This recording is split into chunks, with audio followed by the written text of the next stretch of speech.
doon. Kasi gusto ko po tumatak sa inyong isip ko at sa puso nyo na kung meron mang dumating na unos o dumating na problema sa buhay nyo, sabi po dito sa Kawikaan, chapter 3, verse 5 to 6, kay Yahweh ka magtiwala, buong puso at lubusan, at huwag kang mananaan sa sariling karunungan. Yan po yung kailangan natin maging memory verse din natin para kung dumating man yung bagay sa buhay mo na yon, at least makikita mo, ang Diyos, sabi niya, sa kay Yahweh ka magtiwala at magtiwala ng lubusan sa Kanya.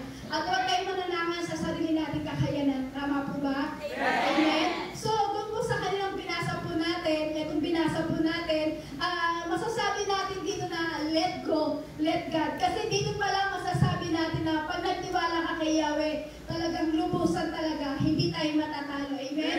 So, sabi po dyan, letting God means trusting God. Amen po? So, sino po dito yung nagtitiwala ng buong puso sa ating Panginoong Hesus? Nakakala ko walang magtataas eh. Meron po pala. Yan. So, tama sabi dyan, letting God means trusting God. Kumbaga tayo po ay magtitiwala sa ating Panginoon kasi mapalad po ang isang mananampalataya na nagtitiwala sa ating Panginoong Hesus. Amen? So, kailangan siyempre pag nagtatrust ka pagdating sa Panginoon, kung meron kang i-let go, dapat pag nag-let go ka sa buhay mo, kailangan nagtitiwala ka naman sa Diyos. Kasi kung nag-let go ka lang sa buhay mo at wala ka naman Diyos sa pinangahawakan sa buhay mo, para pagkatiwalaan mo sa buhay mo, wala rin tagumpay yun. Tama po ba?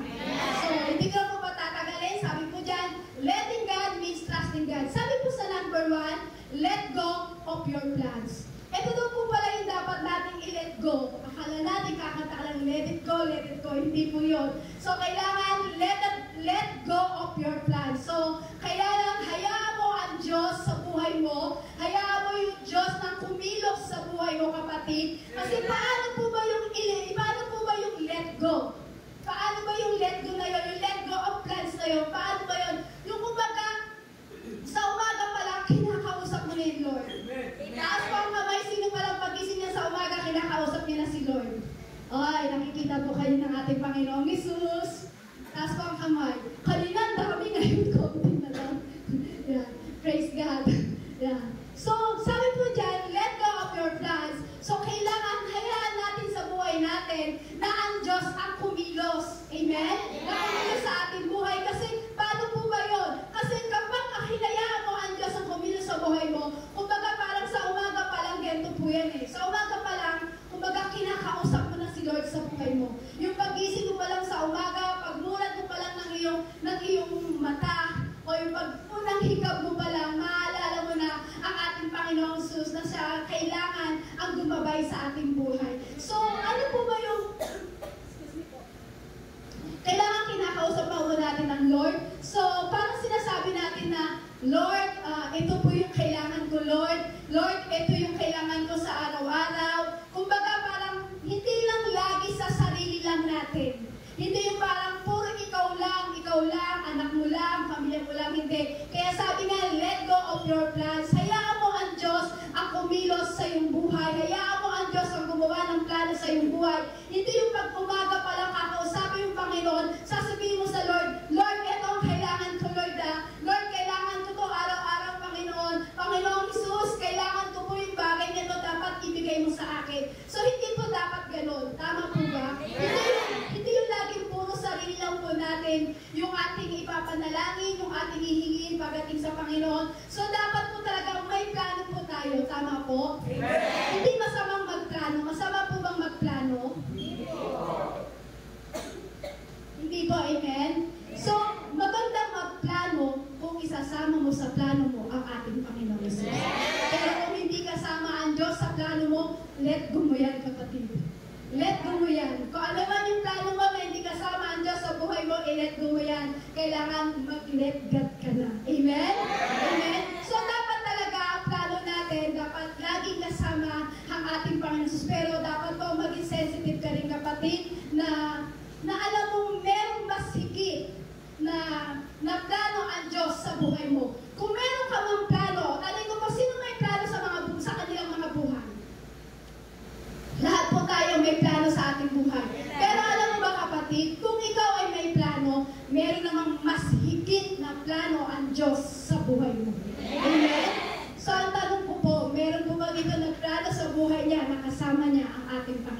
sa plano niya.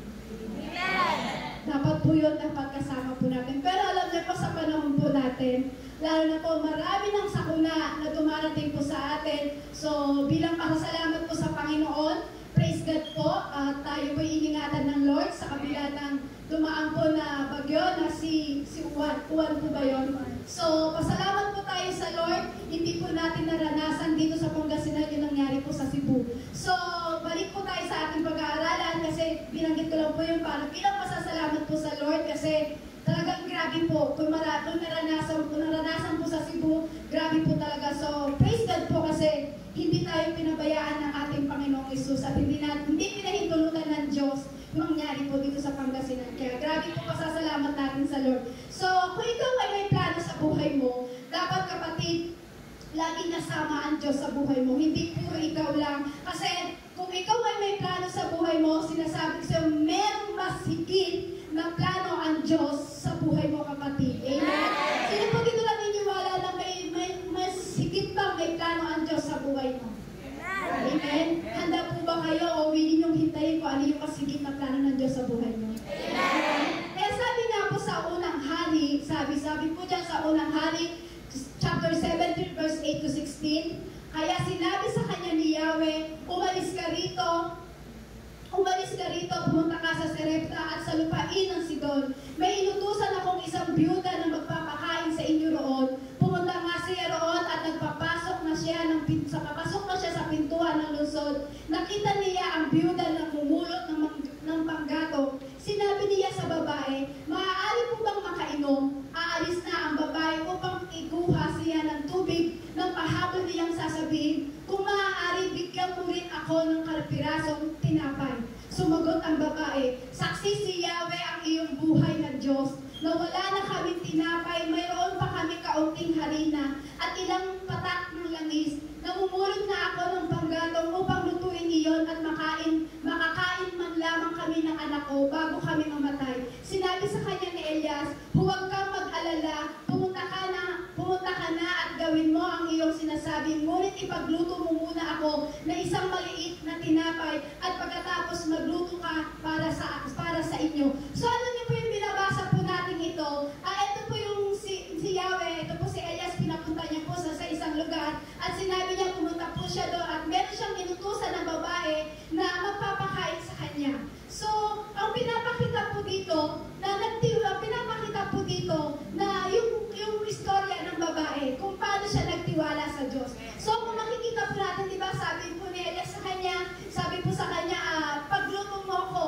Una, hiningi niya lang yung tubig. Tapos sabi niya, ipagluto mo na rin ako ng tinapay. Pero ano sabi ng babae sa kanya? Alam ni Yahweh, ng iyong Diyos, na wala na kaming harina.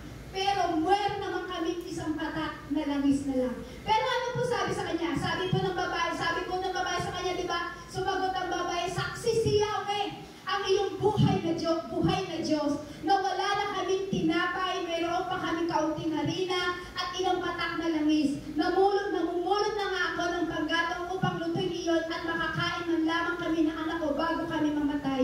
Sinabi sa kanya ni Elias, huwag kang mag-alala, pumunta ka na at gawin mo ang iyong sinasabi, ngunit ipagluto mo muna ako ng isang maliit na tinapay at pagkatapos magluto ka na ng para sa inyo. Sapagkat ganito ang sabi ni Yahweh, Diyos ng Israel, hindi ninyo mauubos ang harina sa lalagyan at hindi rin matutuyo ang langis sa tapayan hanggang hindi sumapit ang takdang araw na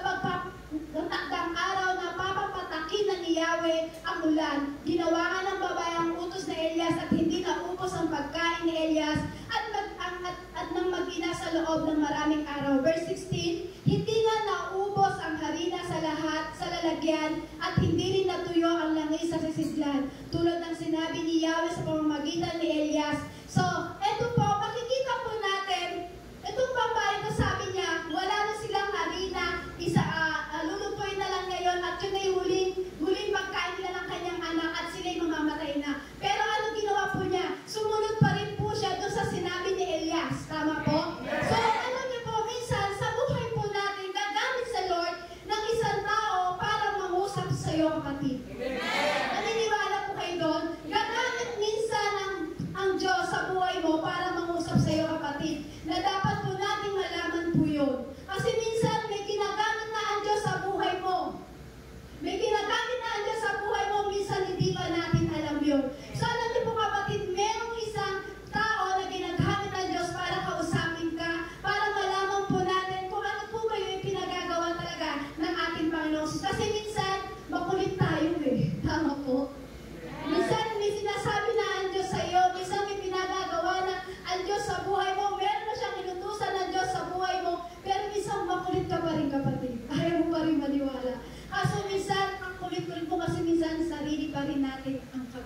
magsasabi na meron?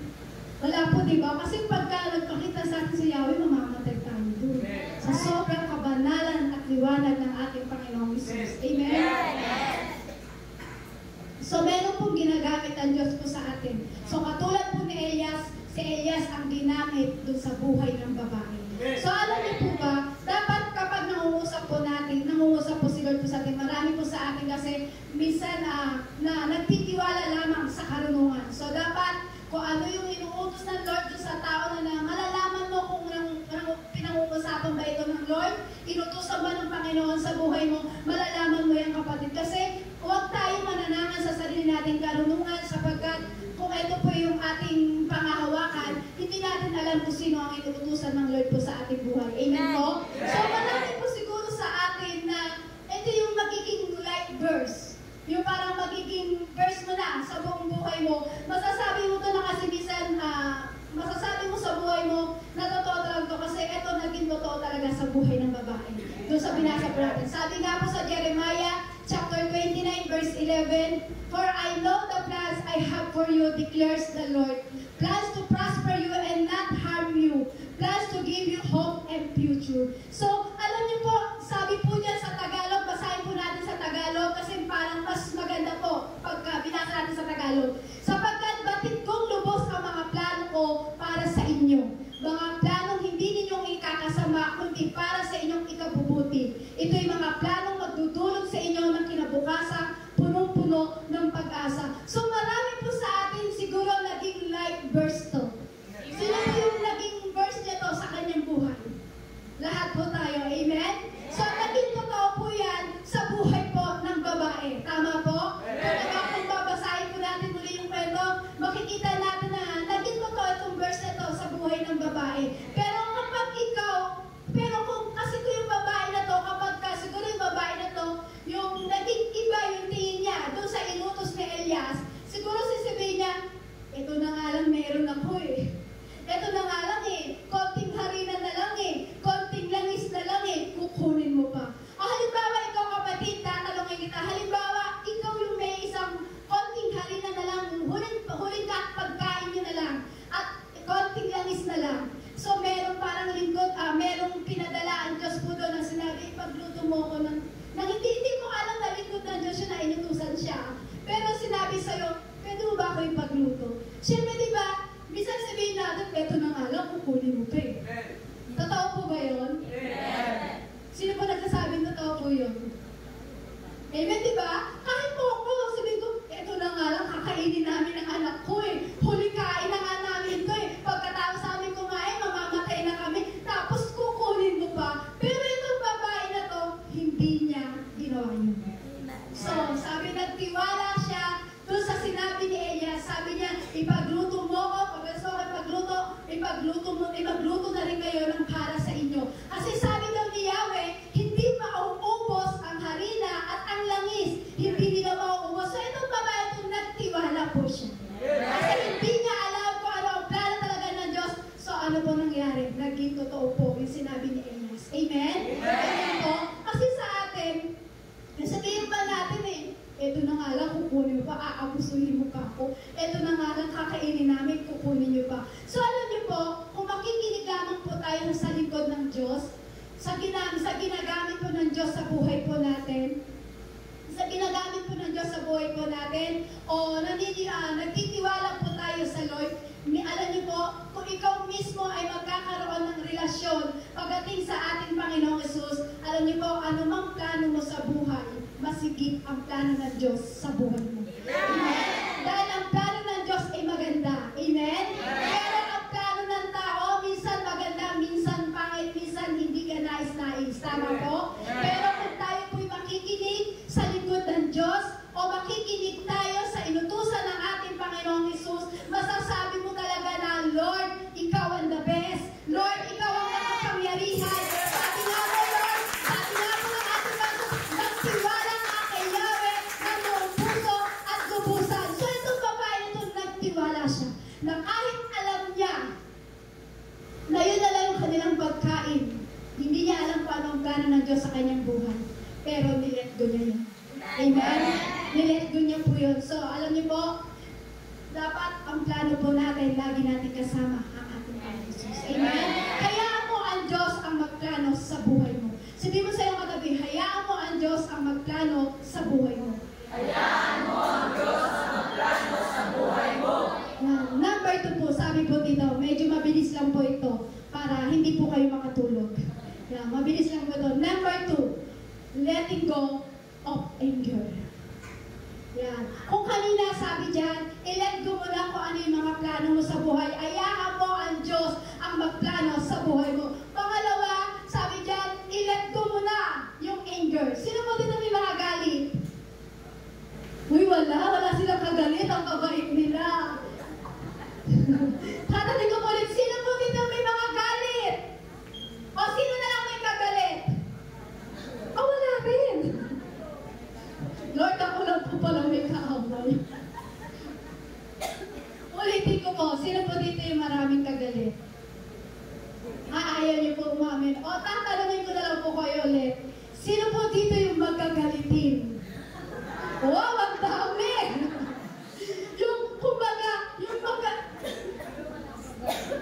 kumbaga ikaw walang galit. Wala kang kaaway, wala kang galit. Pero magkagalitin ka.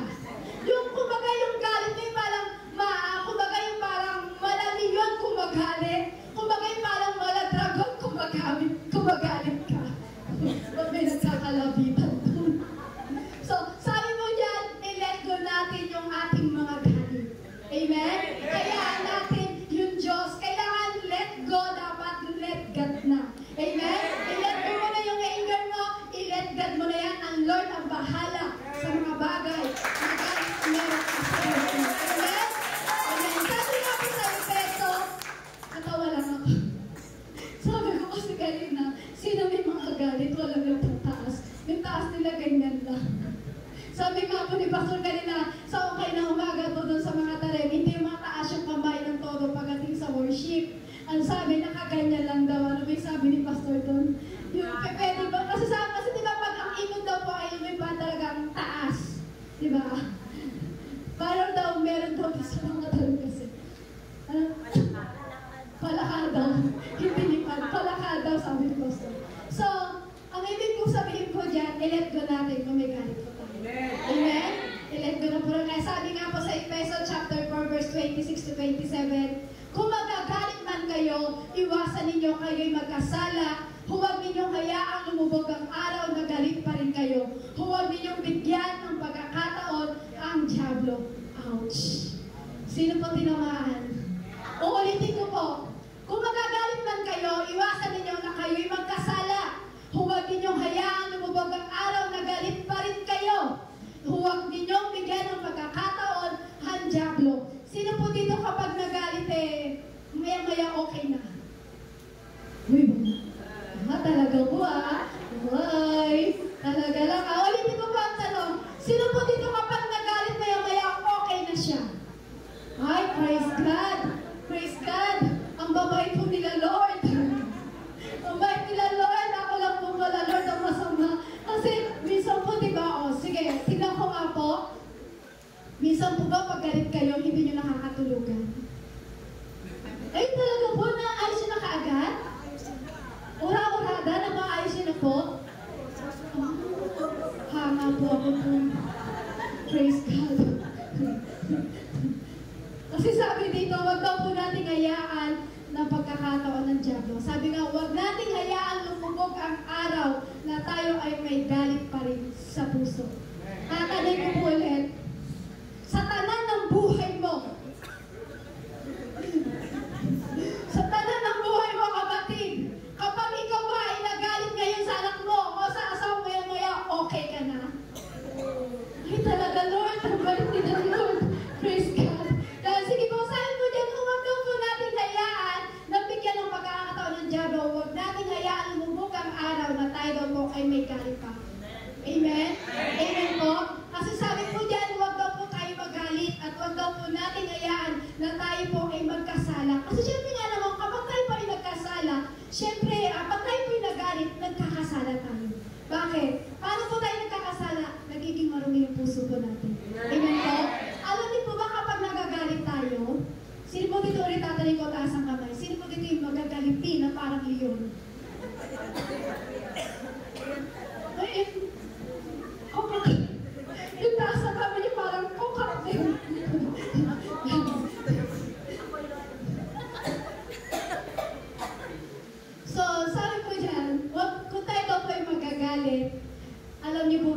ikaw pala ay nagalit, hindi yung kinagagalitan mo ang pinarurusahan mo, kundi ang sarili mo ang pinarurusahan mo.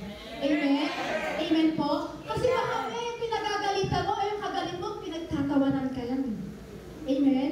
Hindi mo alam na ikaw pala ay pinagtatawanan, yung pinagagalitan mo, o kumbaga parang tinatawanan ka niya, o kung ano man yung sinasabi mo, hindi ka niya iniintindi. Pero alam mo, yung sarili mo pala ang pinarurusahan mo. Alam niyo po yun? Na kapag tayo po pala ang nagalit, o may pinagagalitan, halimbawa yung anak mo, napakatigas ng ulo talaga. Amen daw. Di ba yung sobrang tigas ng ulo ng anak mo, galit na galit ka na, pero pinagtatawanan ka lang ng anak mo, hindi ka iniintindi, hindi pala siya yung pinarurusahan mo, kundi ang sarili mo. O hindi na sa anak, kasi normal lang po yung sa anak eh. Pag ikaw may kaaway na marites na kapitbahay mo, ayun, yun daw. Lumabas din ang katotohanan, yun daw. So, kapag ikaw ay may kagalit na marites na kapitbahay mo, kapag ikaw pala ay nagbibigay sa kanya ng masasakit na salita, hindi pala siya yung pinarurusahan mo. Galit na galit ka sa kanya, binibitawan mo siya ng salita na hindi maganda. Galit na galit ka sa kanya, hindi pala siya ang pinarurusahan mo, kundi ang sarili mo ang pinarurusahan mo, kapatid. Tama po? Tama po. Kasi bakit? Ikaw yung nagkagalit eh, nahahigh blood ka na eh. Pero yung kinagagalitan mo, tumatawa pa, nagsasayaw pa. Tama po? Pero ikaw galit na galit, nahahigh blood ka na, yung pala, yung sarili mo ang pinarurusahan mo, hindi siya. Amen po? Pero alam niyo po, dapat bumalaman ng galit ay yung po pala ay nagpaparusa sa sarili natin. Yung ikaw yung inis na inis, ikaw yung high blood na high blood, di ba? Tama po? Pero bakit po tayo magagalit? Kung ito naman po yung magiging sanhi ng ating buhay na tayo pala ay nagpaparusa sa ating sarili. Yung parang sa eto ginawa mo sa akin, ito rin gagawin ko sa'yo. Yung parang, bakit? Ikaw lang ba yung maganda? O ba ganun? Ikaw lang ba yung bagay na, ikaw lang ba yung may karapatan sa mga bagay na, so galit na galit ka sa tao na yun, pero hindi mo alam ang sarili mo ang pinarurusahan mo. Higit sa lahat, ang pinarurusahan natin at pinapatay natin ang ating espiritu. Kasi kapag nagalit ka, nawawala yung espiritu at kabanalan ng ating Panginoong Jesus. Kaya sabi nga dyan, let go muna yung anger. Sabi mo, i-let go muna ang galit. I-let go muna ang galit. Natanong ko ulit, taas ang kamay. Nakikita po tayo ng ating Panginoon Jesus. Sino po ito may mga galit sa puso? Ay, wala. Mabait po sila, Lord.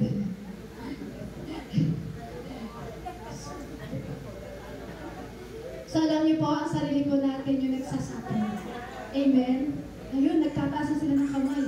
Nakita na sila ng Lord. May pahabol. Kahit ako po ako yung nag-share ng words of God, hindi ko po maiwasan na magkaroon ng galit sa puso. Kasi tao lang po tayo na kailangan din po natin magpalinis sa harapan ng ating Panginoon. So, yung sarili po natin na nagsasuffer, bakit natin pahihirapan yung ating sarili kung magagalit lang tayo dun sa ating kagagalit na hindi naman tayo iniintindi at tayo yung pinarurusahan. Hindi siya ang pinarurusahan mo, kundi ang sarili mo ang pinarurusahan mo. Sabi mo sa katabi mo, relax ka lang. Relax ka lang.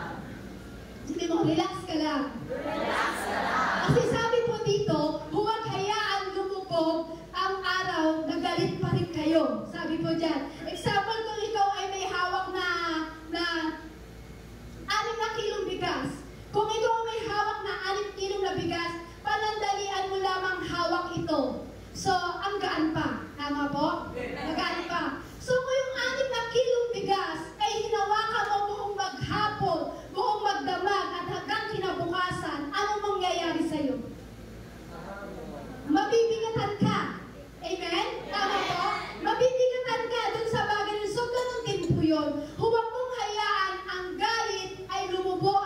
Huwag mong hayaan ang galit mo ay malubugan ng araw kasi bakit? Tayo ang magdadala niyan.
akala sabi niya, siguro ganun si mama, malaki yun kung magalit.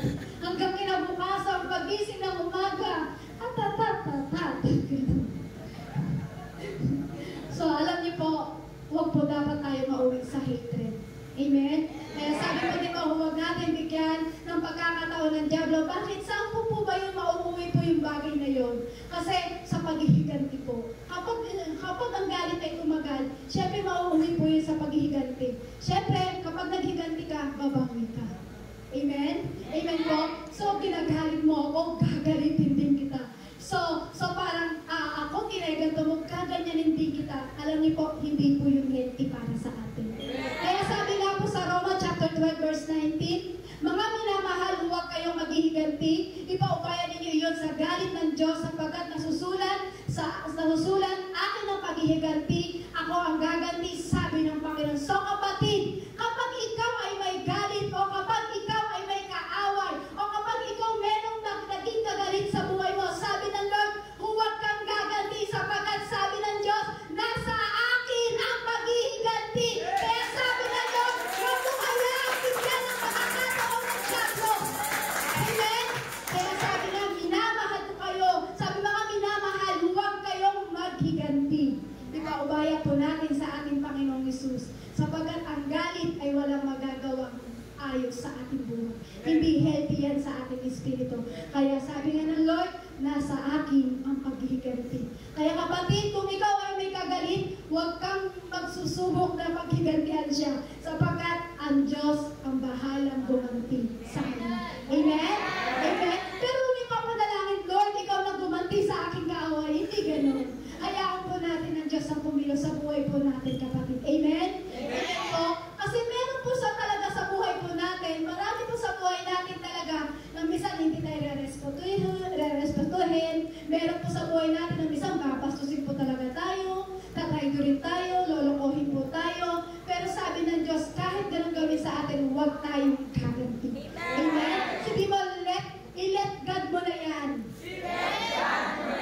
Ang Lord na ang bahala, relax ka lang. Ang Lord na ang bahala, relax ka lang. Kasi sabi po sa Efeso chapter 4 verse 31 to 32, alisin na ninyo ang lahat ng sama ng loob, puot at galit, huwag na kayo mangbubulyaw, manlalait at mananakit ang damdamin ng kapwa. Sa halip, maging mabait kayo at maawain, magpatawad kayo sa isa't isa, tulad ng pagpapatawad sa inyo ng Diyos dahil kay Kristo. So, bilang tayo po, Kristiyano na, bilang ikaw ay anak na ng Diyos, dapat hindi ka na nang lalait. Amen?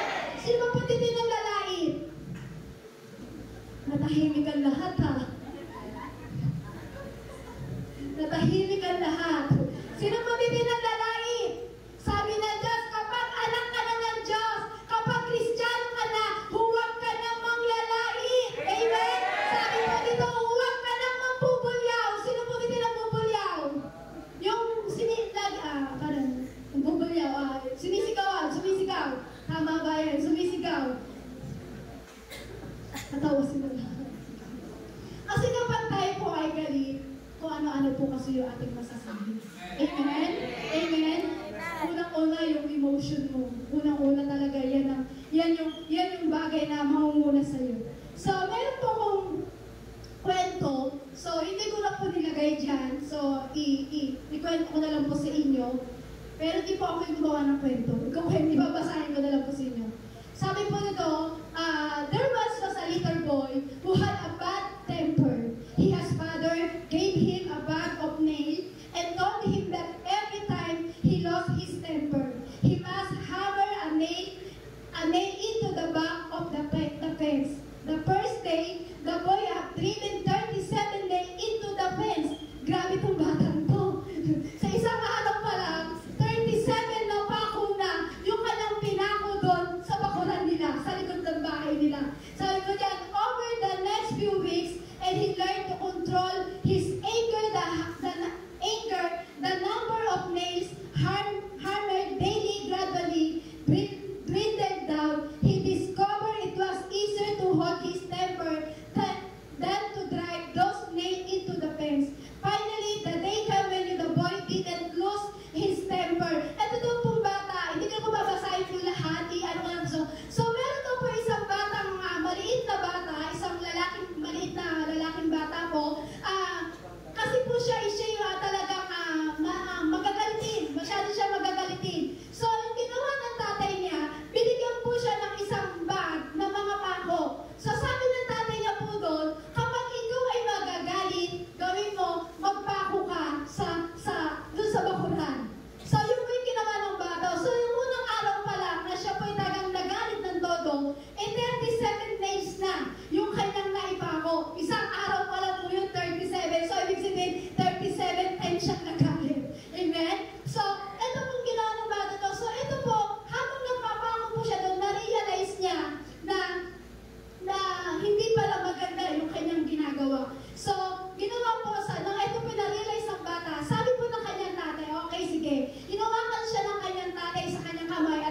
pinako niya doon sa bakuran. So, ito naman po ang nangyari. So, lumapit siya sa tatay, sabi niya, Tay, natanggal ko na po lahat yung mga pako doon sa bakuran. So, ginawa ng tatay niya, pumunta po sila ulit sa bakuran, pinakita sa kanya yung kanilang bakuran na kanyang pinagpakuhan. Sabi po ng kanyang tatay, sabi ng tatay niya, so makikita mo lahat yung bakas ng pinagpakuhan. Sabi po ng tatay niya sa kanyang anak. So makikita mo yung lahat ng bakas ng pinagpakuhan na yan. So ano po ba ang aral po dito? Ang aral po dito, hindi ko na po kinuwento po ng tuluyan sa inyo. So ang aral po dito, na kapag tayo po pala ay nagagalit, marami tayong binibitawang salita na hindi magaganda. Masasakit dun sa tao na kinagagalitan mo. Pero alam niyo po ba, yung bakas ng pako na nakita sa bakuran na ginawa ng bata, yun yung salita na binitawan mo sa kapwa mo na hindi maganda at masakit na masalita na hindi na matatanggal. Nandun na yung bakas. Nakita niyo po yung aral po sa kwento na yon. Kapag tayo po pala nagagalit, masasama na yung ating sinasabi. Tama po? Masakit na yung nagagawa po natin mga salita sa ating kapwa po. Pero alam niyo po, kahit ilang sorry ang gawin po natin dun sa taong pinagsataan natin ng hindi maganda, hindi mawawala ang bakas na binitawan mo ng hindi magandang salita. Pero alam niyo po kay Jesus, kapag nilet mo yung galit, kapag nilet mo yan at nag-let God ka, kahit anong kasalanan mo kapatid, pero si Kristo, hindi niya tinignan yung bakas ng kasalanan mo. Bagkus yung kasalanan mo, yun ang tinignan ng Diyos para ikaw ay iligtas. Amen? Minsan tayo sa sobrang galit natin, kapag na tayo napapagsabihan ng ating lingkod o narinig tayo ng lingkod ng Diyos, minsan sinasabi natin, ayoko na mag-church, pero alam mo, hindi ka tinignan ng Lord dun eh. Na kahit masakit ang binitawan mo sa lingkod niya, masakit ang binitawan mo sa harapan ng ating Panginoon Jesus, hindi ka tinignan ng Lord dun, kapatid. Amen. Pero tayong mga tao, once na may bitawan ka sa kapwa mo na masakit, hindi na mawawala ang bakas na yun, yung sakit na binitawan mo. Amen? Pero sa Lord, kahit anong sakit yan, pero gusto ng Lord, iligtas ka. Kaya sabi nga, i-let mo ang galit, i-let God mo na yan. Kasi ang Lord gusto niya, iligtas ka, tanggalin niya anumang merong galit sa puso mo, kapatid. Amen? Kasi ang gusto ng Lord, may kapayapaan ang kanyang mga anak. Amen? Hindi para sa iyo, hindi para sa anak mo. Alam niyo po, para sa Lord po yung ating ginagawa. Amen? Kasi kung di natin tatanggalin yung bibit-bitin mo yung kapatid, mabigat. Tama po? Hindi tayo makakausap. Hindi tayo lagi para makakausap sa mga bagay kapag inaalala mo yung bagay niya. Kaya sabi nga po sa Santiago chapter 1 verse 19 to 20, mga kapatid kong minamahal, unawain ninyo ito, maging alisto kayo sa pakikinig, maingat sa pagsasalita at hindi agad nagagalit, dahil ang galit ng tao ay hindi nakakatulong upang magawa kung ano ang ayon sa kalooban ng Diyos. Kasi dapat lagi po tayong nakikinig. Tama po? Makinig tayo. Hindi yung makikinig ka sa kaaway mo kung ano ang sinabi sa'yo, i-resback mo na. Hindi ganun. Hindi yung i-reback mo sa kanya, hindi yung ibabalik mo sa kanya. So sabi ng Lord, kailangan natin tanggalin yung galit. Amen? Amen po? Ano po yung una? I-let go natin kung ano yung plano mo sa buhay na hindi naman kasama ang Diyos. Pangalawa, Let go. number 3 po, letting go of doubt. Sino po dito yung may mga doubt pa? Yung may pagdududa pa rin sa kanyang buhay. May pagdududa pa rin kayo, kapatid? Ilang taon na po kayo naglilingkod sa Lord para magtaas ka ng kamay na sinasabi mo may pagdududa ka pa rin. Sabi nga po sa John, makinig ka, kapatid. Sabi po dyan sa John chapter 20 verse 24 to 29, sabi po doon, ito po may isang kwento na, ito po yung si Tomas. Ito po si Tomas, sabi ni Tomas po dyan, si Tomas na isa sa 12 alagad ay tinatawag na kambal. Hindi nila siya kasama nang dumating si Jesus. Sinabi nga sa ibang mga alagad sa kanya, nakita namin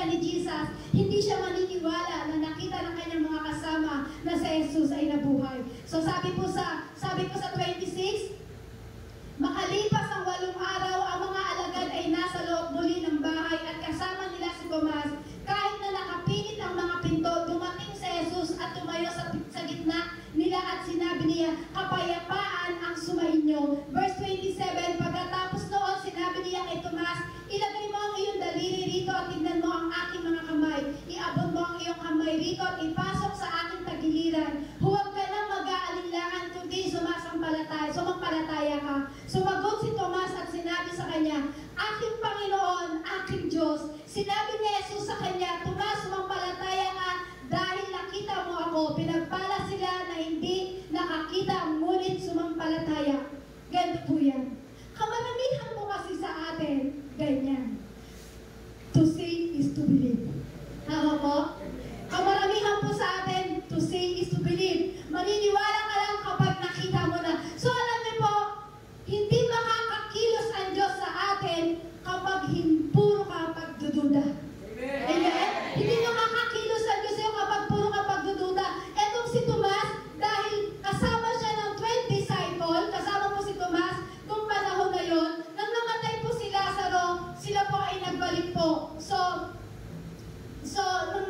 Sila po ay nagbalik po. So ito po si Tomas, sabi niya po sa kanyang mga kasama po doon sa disciple, tara, samahan niyo ko. Sabi niya, samahan niyo ko kay Jesus. So, handa akong mamatay, sabi ni Tomas. Handa akong mamatay para kay Jesus. Nung kasama pa po nila si Jesus po yun. Nung nandiyan pa si Jesus, sinabi niya, samahan niyo ko, handa akong mamatay para kay Jesus. So, alam niyo po, ito pong si Tomas, nakasama niya si Jesus, pabibo pa to si Tomas. Pabibo pa siya, sinasabi niya, wala akong pagdududa. Sabi niya, wala akong pagdududa, samahan niyo ko sa ating Panginoon. So, hindi po dapat ganun. Ano po yun? Sa dinami-rami po natin narinig na testimony, o sa dinami-rami ng pagpapala na narinig mo, na testimony ng mismo sa buhay mo, di ba, malaking pagtitiwala na sa Diyos po yun. Amen? Di ba, maniniwala ka na? So, meron po kasi sa buhay po natin, minsan marami tayong pagdududa sa ating paglilingkod, sa ating Panginoong Hesus. Duda ka pa rin sa kakayahan ng ating Panginoon. Sino po dito yung duda ka pa rin sa kakayahan ng ating Panginoong Hesus? Wala na. Wala na po. So, kailangan po hindi po tayo nagdududa sa kakayahan ng ating Lord. Kasi siya yung Diyos na kayang baguhin ang buhay mo. Siya ang Diyos na kayang pagalingin anumang merong sakit ka sa buhay mo. Siya ang Diyos na kaya kang pagpalain anumang merong kawalan sa buhay mo. Bakit? Kasi kapag ikaw ay nagduda, hindi makakakilos ang Diyos sa buhay mo. Katulad ni Tomas, sabi niya, handa siyang mamatay para kay Jesus. Bakit? Kasi kasama niya ko eh. Pero nung namatay si Jesus, ano sabi niya? Hindi daw siya maniniwala hanggat hindi niya nasusuot yung kanyang daliri sa palad ni Jesus. So may pagdududa siya. Amen? Pagbuhay si Jesus, ang tapang niya. Sabi niya, handa ka mamatay, kasama ko si Jesus. Amen? Pero namatay na si Jesus at alam niya na hindi niya alam na nagpakita na sa kanyang mga kasama ko. Kaya sabi niya, hindi ako naniniwala hanggang hindi ko nasusuot ang daliri ko sa kanyang palad at sa kanyang tagiliran. So minsan ganun tayo, kapatid. Ganun tayo minsan sa buhay po natin. Nagdududa ka kung anong kakayanan ng Diyos sa buhay mo. Yung time na pinagpapala ka ng Diyos, grabing testimony ka. Grabing sinasabi, glory to God! Ang laki ng pagpapala na ginawa ng Diyos sa akin. Pero yung time na dumating na may problema sa buhay mo, ano sabi mo? Meron bang Diyos? May pagdududa ka na, kapatid. Kaya sabi nga, i-let go muna ang pagdududa. Kaya ang kumilos ang Diyos sa buhay mo, huwag kang puro pagdududa. Sabi mo, huwag kang puro pagdududa. Huwag kang puro pagdududa. Kasi kapag puro pagdududa ka, hindi makakakilos ang Diyos sa buhay mo. Kaya sabi nga po dito, if the devil is unable to get you, then he gets you to doubt God. Lagi tayong nasa church, hindi yung parang, lagi tayong nasa church. Kapag ikaw ay lagi kang nasa church, hindi mahuli yung skill ng kasalanan. Paano ba yun? Kapag lagi ka sa church, hindi ka mahuli ng dyablo yung skill mo sa kasalanan. Tama po? Parang hindi makuha ng dyablo kung ano ba talaga yung kasalanan. Kasi bakit lagi kang nasa church eh? Tama po ba? So, ang gagawin po kasi ng kaaway po sa atin, lalagyan niya tayo lagi ng pagdududa. Pagdududahan mo ano mang ginagawa ng Panginoon. Pagdududahan mo ano ba yung meaning ng ginagawa ng dyablo nito. Kasi alam niyo po ang kakayanan ng dyablo para mawala ang pagtitiwala mo sa Lord. Bibigyan ka ng pagdududa sa Lord.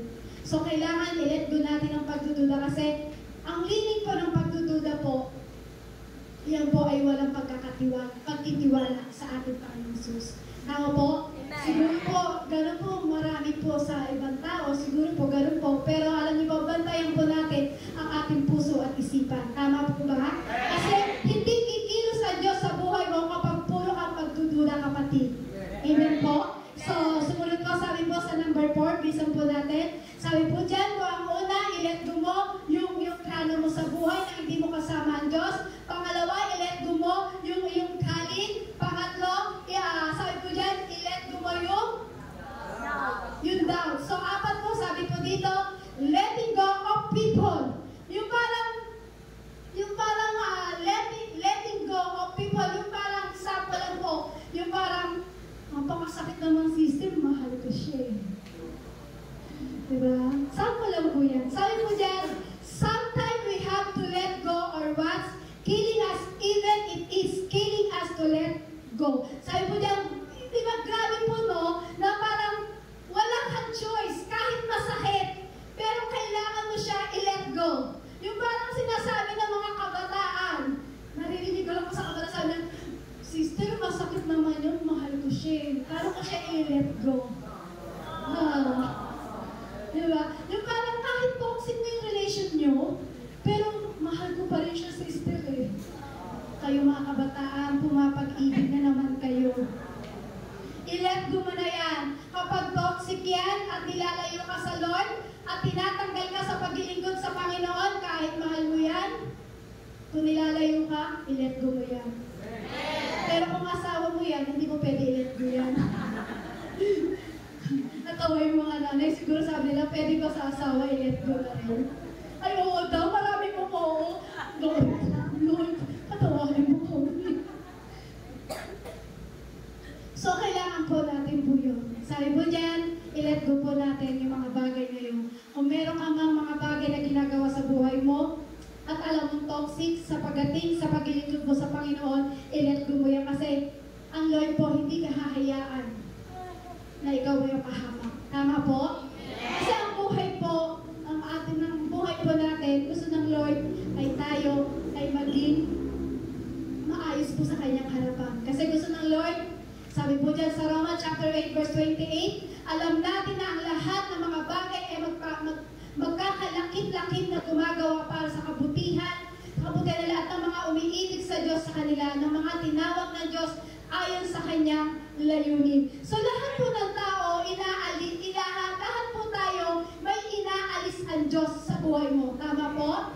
May inaalis ang Diyos sa buhay mo, kapatid. Hindi mo lang alam yung kasi hindi mo pinakikinggan ang tinig ng Diyos.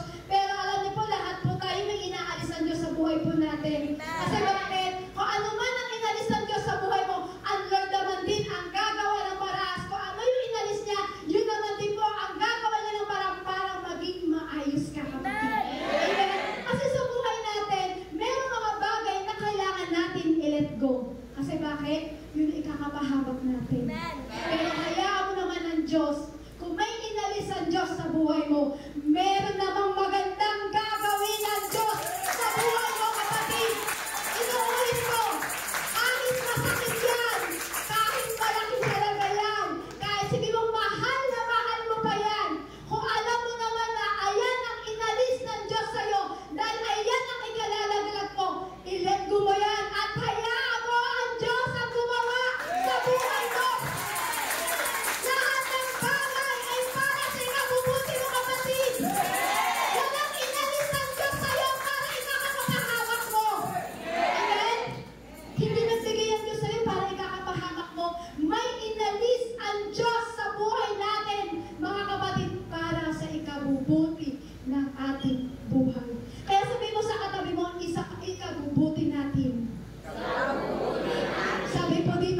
don't worry about the people God removed from your life.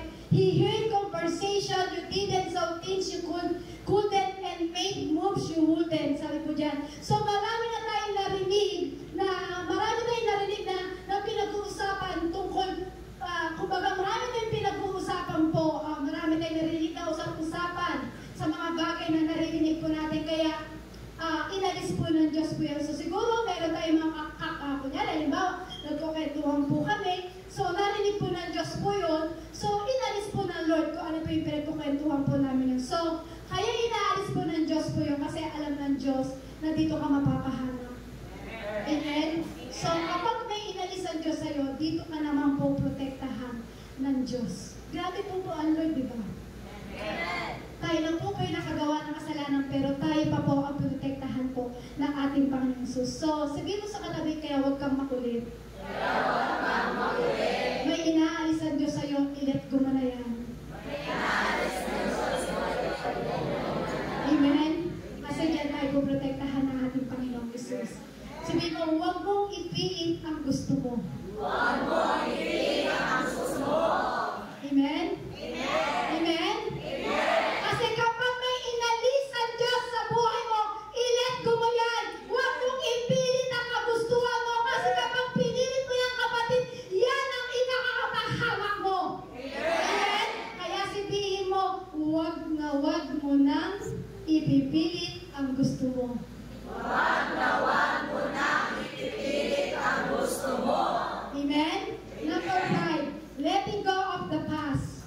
Sabi po sa Isaiah chapter 43 verse 16 to 19, ako ang Panginoon na gumagawa ng daan sa gitna ng dagat. Tinipon ko ang mga karwahe, mga kabayo at mga sundalo ng Ehipto at winasak sa gitna ng dagat na hindi na sila nakabangon pa para silang ilaw na namatay. Pero huwag na ninyong isipin ang nakaraan dahil bagong bagay na ang gagawin ko. Ito'y nangyayari at nakikita na ninyo, gagawa ko ng daan at mga bukal sa disyerto. So, sabihin mo, forget the past. Forget the past. Huwag mo nang isipin yung nakaraan. Huwag mo nang isipin yung nakaraan. Sino po dito yung nag-iisip ng nakaraan niya? Wala na po, diba? Kasi anak na po tayo ng Diyos. Kasi kapag inisipan natin, nakaraan natin ang pangit. Kung iisipin mo yung pangit na pangyayari, huwag mo titignan yung kapatid mo, yung hindi yung katabi mo ang pangit. Ang pangit yung pangyayari sa nangyari sa buhay natin. Kasi sinabi ko kasing pangit, nagsili mo lang talaga lahat sila sa katabi nila. Hindi yan ang pangit. Ang pangit, yung past na nangyari sa atin. Kaya sabi niya, forget the past. Kalimutan mo na kung ano yung nakaraan mo. Kahit sabihin mo, napakapangit niyan o ano mong napakaganda niyan. Kalimutan mo yan kasi bakit merong gagawing ibang daan ang Diyos sa buhay po natin. Amen? Kaya huwag ka nang mamuhay sa nakaraan. Sabihin mo sa katabi mo, huwag ka nang mamuhay sa nakaraan. Huwag ka nang mamuhay sa nakaraan. Amen? Kasi dapat to, makita mo o makita natin na dapat merong gagawing bago ang Diyos sa atin. Kaya sabi nga, huwag na tayong mamuhay sa nakaraan kasi imbis na tayo po ay mag-demand sa Lord, kaysa man ikaw ay mag-demand sa kapatid mo o mag-demand ka sa asawa mo, hayaan mo na yung past. Forget the past na. Hayaan mo naman ang Diyos ang gumawa ng daan na maganda ang plano ng Diyos sa buhay mo. Amen? Amen po? Paano man yung meron na nawala sa'yo, ano man yung nilet go mo pagdating sa Lord, ano man yung maganda ano man yung pangit na naranasan mo, i-let go mo yan sa Panginoon, i-let go mo at mag-let God ka sa Panginoon, bagkus kung ano man yung past mo, meron tinanggal ng Lord dyan, at huwag ka nang mabuhay dyan, at huwag mo nang uulitin, at huwag mo nang babalik-balikan yung past mo, kapatid, kasi kapag binalikan mo yan, walang gagawa, hindi makakagawa ng daan ng ating Panginoong Jesus. So, ang Diyos po kasi, gusto niya tayo po ay kalimutan na natin yung ating mga past.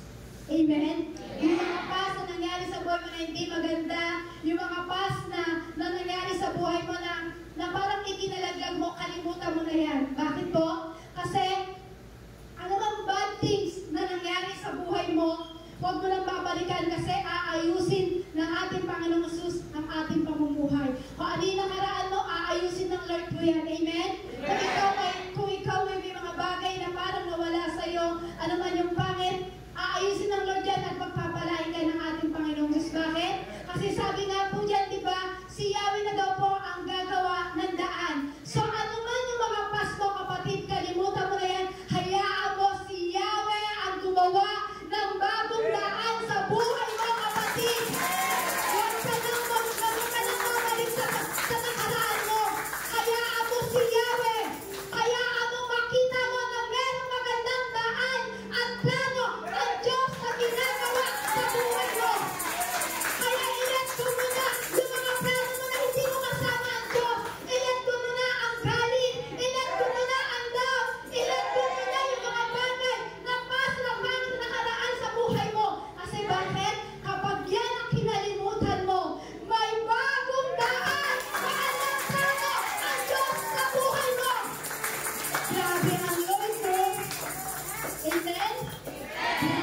Lord, sabi nga po dito, the past can teach us, nature us, but it cannot sustain us. The essence of life is change, and we must move ever forward of the soul we wither and die.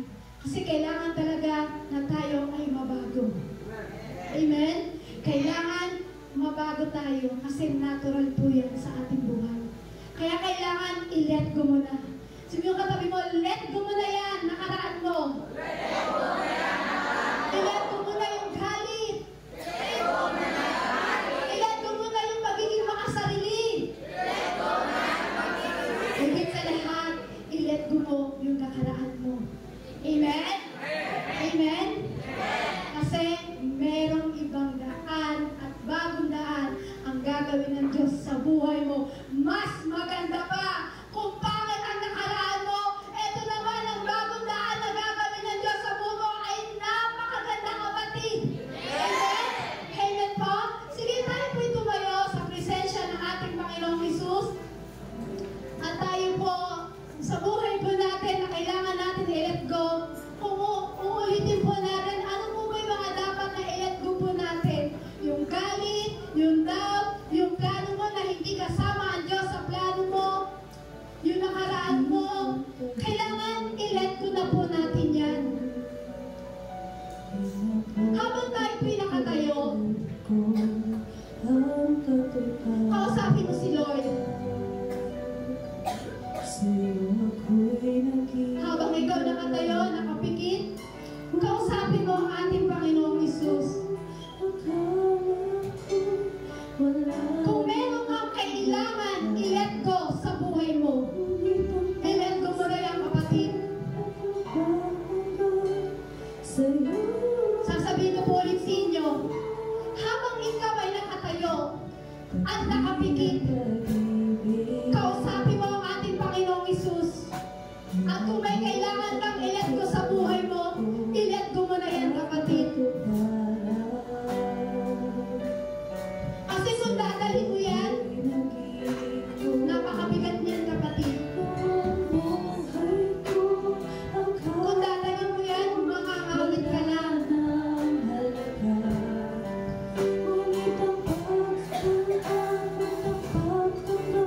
Sa sobrang kapit mo sa mga bagay na yan na hindi mo ma-let go sa Lord, diyan ka masusugatan. Inuulit ko po sa inyo, may mga bagay tayo na hindi natin kayang i-let go sa harapan ng Diyos. Yung bagay na yan na hindi mo kayang i-let go, sa sobrang kapit mo dyan, sa sobrang hawak mo dyan, kapatid, sinasabi ko sa'yo, diyan ka masusugatan.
kabila ng napakarumi natin,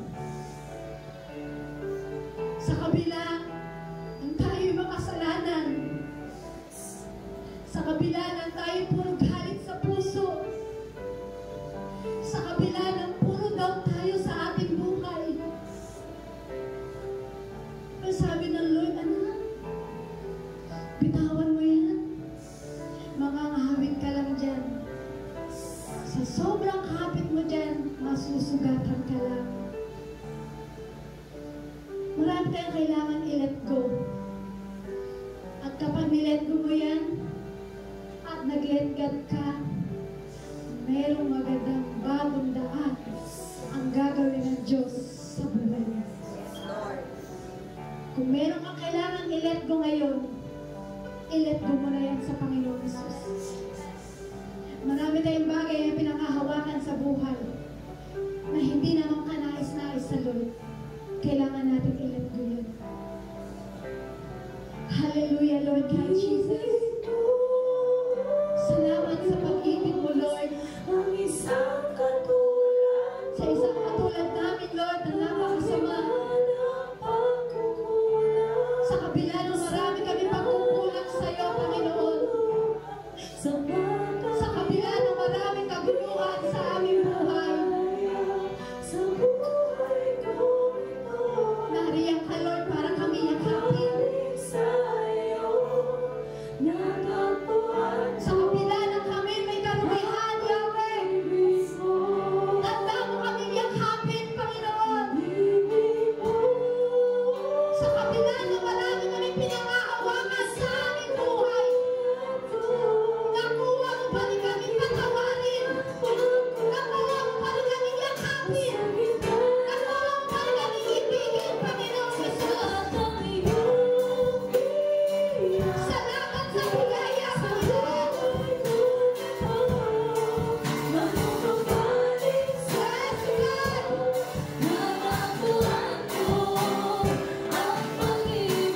Matagpuan lahat ng mga anak mo sa lugar ni Sion. Ibigin mo kami, Jesus. Ibigin mo ang isang katulad namin, Lord. Sa gitna ng aming pagkukulang, Lord. Ibigin mo kami, Lord. Sa gitna ng kaguluhan ng aming buhay. Ibigin mo pa rin kami, Lord. Yes, God. Hanggang namin ilan ko ang lahat ng bagay na meron kami sa buhay para sa Lord.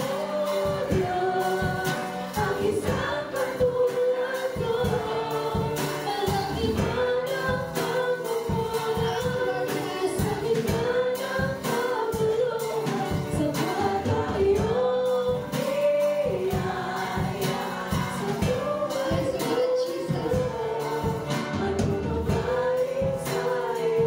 Yes, God. Thank you, Lord Jesus. Panginoong Jesus, narito ang mga anak mo, Panginoon. Narito kami, Lord. Nahanda kami i-let go, Lord, anumang meron kami sa aming buhay. I-let go namin, Lord, yung mga bagay na hindi karapat-dapat sa iyo, Panginoon. I-let go namin yan sa buhay namin, Panginoong Jesus.